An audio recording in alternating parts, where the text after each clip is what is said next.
I just want to give a big thanks to Changan Autopassing for letting me review that little cutie over there.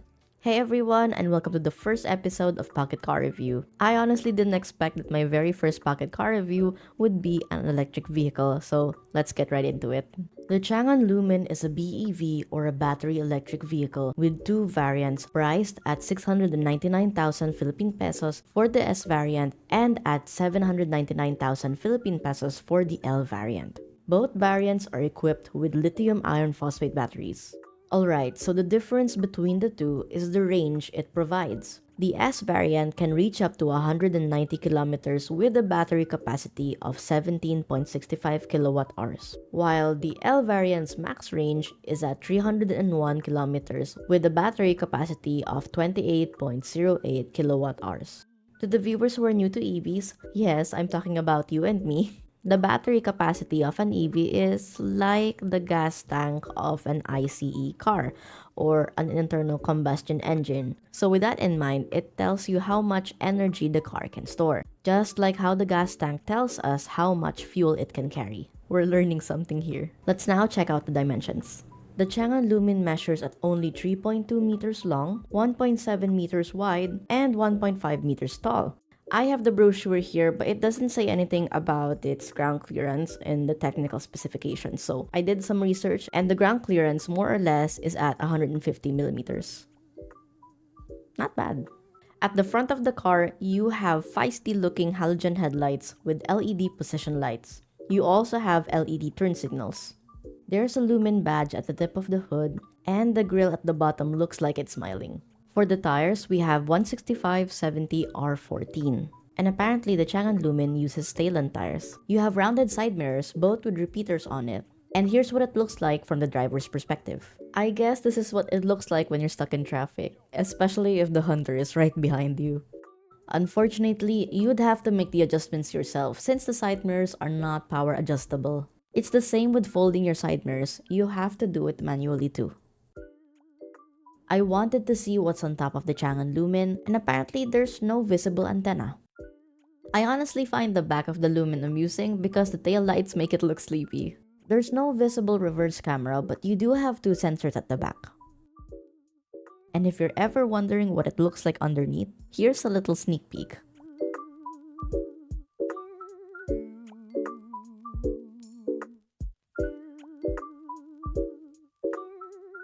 Looking at the door handles, it can be a little confusing at first, so let me show you how to open it. Push your thumb at the end of the corner to reveal the handle. Then, pull the handle to open the door. Now, this is how wide the door opens, which makes it easier to get inside. It's different though for the case of your backseat passengers since there isn't a set of doors for them to open on their end. You'll have to push the seats forward in order for them to get inside. There's a lot of space for your bottles, but there's no visible controls on the driver's side. And just for fun, I tried placing my Changan tumbler, but it's just too big for the space provided. I mean, look, it can't even fit properly.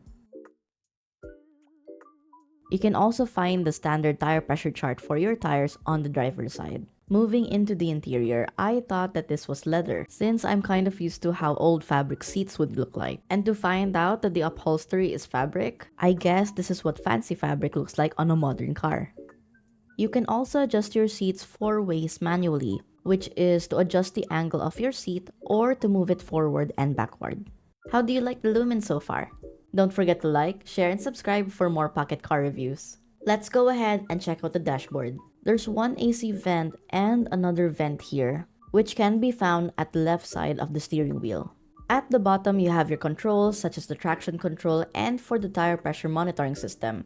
The headlight level can be controlled here too. There are 2 pedals found below, and placed near your steering wheel is a 7-inch instrument cluster. The steering wheel is D-shaped or flat at the bottom. You can also find your steering wheel controls on both sides. For our safety, you can find the driver's airbag on the steering wheel, and for the passenger's airbag, it's placed on the right side of the dashboard. At the left side of the steering wheel is your indicator switch, and on the right is for your windshield wiper. A couple of things to mention is that it's not a push start and you can't change the position of the steering wheel. Here's another POV shot for the rear view mirror. It's not too magnified and you can still see the size of the rear window. You have your cabin lights in the middle, which can be turned on by this little switch. And for the sunshades, only the driver's side has a vanity mirror. A very decent one too, while the passenger side has none.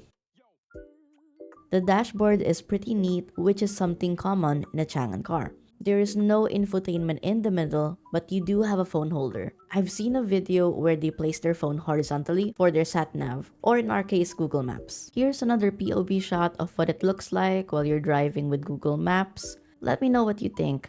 Is this something convenient, or is it a deal breaker for you? Below the phone holder, there are 2 more vents and the controls for the AC, along with the hazard button.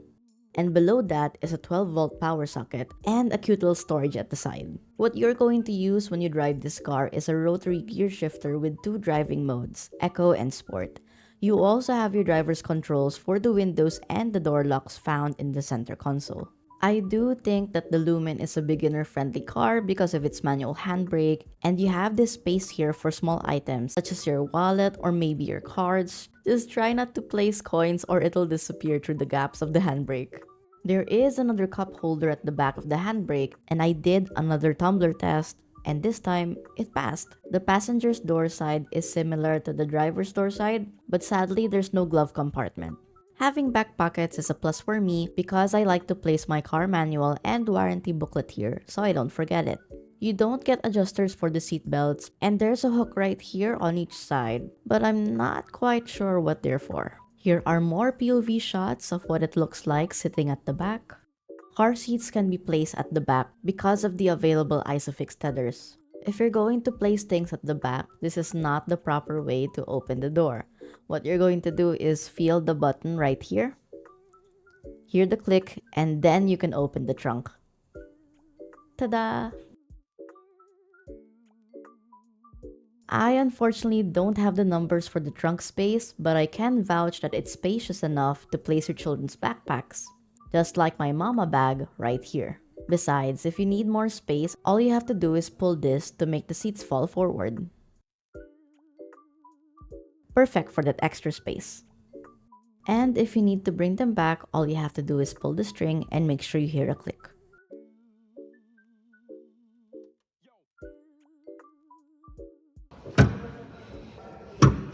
Now it's time for a door check. Of course, I wouldn't forget to show you guys where the charging port is. Just press this side and it should open up real quick. The LUMIN currently has an AC port for your charging needs, and I'm not sure if it comes with a portable charger, but I'll get back to you guys on this.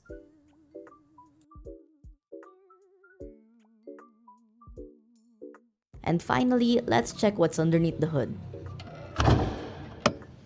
Usually, this is the part where I say if it's a 1 liter or a 1.2 liter type of engine, but since I'm new to this, I'm just going to read out what's written in the technical specifications. So it says here that the electric motor type is a permanent magnet synchronous motor, and the transmission is a fixed gear. The only thing I'm familiar with here is where you'll top up for the windshield wiper fluid.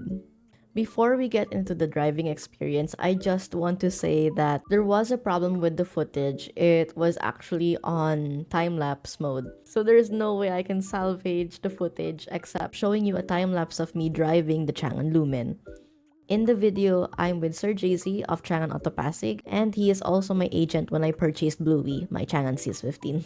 Regardless of what happened, I'll just make sure that the videos in the future aren't on time-lapse mode. With that said, I'm going to include the footages here at Mia's Day 1. The first thing that I noticed is that the steering wheel is a little bit high for me. For reference, I'm 5 feet tall. I'm not sure, maybe it's just me, but that's how I felt during the entire test drive. The next thing would be getting used to how small this car is. And I'm talking about smaller than the Espresso and even the Wigo. And if you'd be test driving an EV for the first time, especially mini EVs just like the Changan LUMIN, you need to get used to driving with its gear shifter. In my case, it's a dial gear shifter and it has no park in it. But at least all you have to do is leave it on N, plus engage the handbrake and you're good to go. With my second time driving the LUMIN, I felt more comfy driving the car and I appreciated the drive even more. Overall, I did enjoy my driving experience. The way that it receives bumps on the road feels like you're on a boat. It feels like you're on top of water and the car is just swaying. And I'm not saying it like it's a bad thing, it's actually a good thing. And I'm very curious how this would work in provincial areas like Bulacan, where there's so many potholes and uneven roads. But yeah, I enjoy driving this bite-sized little EV. And I hope you get the chance to take it out for a test drive, especially if there's a Changan branch near you. If you're planning to purchase this little cutie, you need to download an app called PlugShare.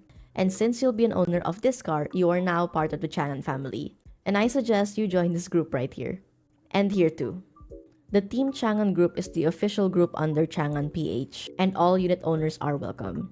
I also run a Changan group, and it's called the Changan Circle. It's a very cozy group, and we just like to share some chicas here and there. So I personally think that this car is good for city driving. I'm not exactly sure if this is okay in provincial driving, maybe in other provinces where they have a Changan branch. But since there is no branch in Bulacan, I can't really test it out here on the roads. Unless Changan PH is okay for me to test drive it here.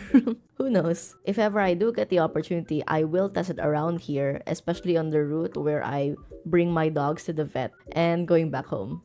I hope you enjoyed the first episode of Pocket Car Review. Thank you so much for watching and drive safe always. Bye!